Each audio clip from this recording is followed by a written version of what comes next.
এবার আপনাদের একটা চাঞ্চল্যকর তথ্য দিই। পাকিস্তানের কথা উঠে আসছে বারবার। জৈশে মোহাম্মদের হেডকোয়ার্টার পাকিস্তানে, ভারত গুড়িয়ে দিয়েছিল। আরও ছোট ছোট বিভিন্ন তাদের সন্ত্রাসবাদী কার্যালয় রয়েছে। সেইখান থেকে এখানের কি যোগ পাওয়া যাচ্ছে জানেন? সবচেয়ে বড় যোগ হলো যে শাহিনার কথা বলছি তার সঙ্গে মাসুদ আজহারের বোনের সরাসরি যোগ। এই মুহূর্তে বিগ ব্রেকিং, কিশোর অগ্নিবাণে বিগ ব্রেকিং। জৈশের ভারতে মহিলা শাখার প্রধান ডক্টর শাহিনা, জৈশের মহিলা ব্রিগেডের মাথায় কে রয়েছে? মাসুদ আজহারের বোন পাকিস্তানে বসে রয়েছে সাদিয়া আজহার।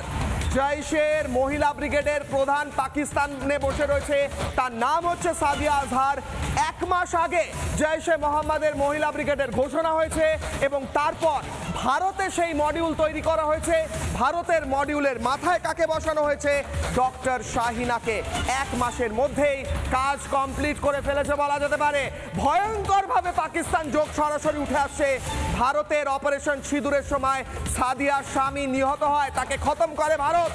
7ই মে জৈশ দপ্তর গুঁড়িয়ে দেয় ভারত।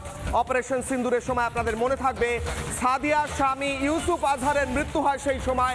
এবং তারপর আমরা দেখেছিলাম একদম পাবলিক ফিউনারাল করে, একদম সভা করে তাদের জন্য শোক জ্ঞাপন করেছিল পাকিস্তানের সেনা, সন্ত্রাসবাদী সবাই মিলে একটা পাবলিক মিটিং করে খুব দুঃখ পেয়েছিল তারা। এই সাদিয়ার স্বামী সেই সময় খতম হয়েছিল, সন্ত্রাসবাদী। এই সাদিয়া হচ্ছে জৈশে মোহাম্মদের মহিলা মডিউলের মাথা, পাকিস্তানে বসে রয়েছে। তারা আবার 1 মাসের মধ্যে ভারতে একটি মডিউল খুলেছে যার মাথায় ডক্টর শাহিনাকে বসিয়েছে। ডক্টর শাহিনাকে এই মুহূর্তে তার বাড়িতে তল্লাশি চলেছে এবং খবর পাওয়া যাচ্ছে আরও বিস্তৃত এই মহিলা মডিউল। একদিকে জৈশে মোহাম্মদের সরাসরি যোগ, অন্যদিকে স্লিপার সেলে হোয়াইট কলার সন্ত্রাসবাদী যাদের বলা হচ্ছে, অর্থাৎ ডাক্তার, ইঞ্জিনিয়ার, এদের ব্যবহার, অন্যদিকে মহিলাদের ব্যবহার করে ভয়ঙ্কর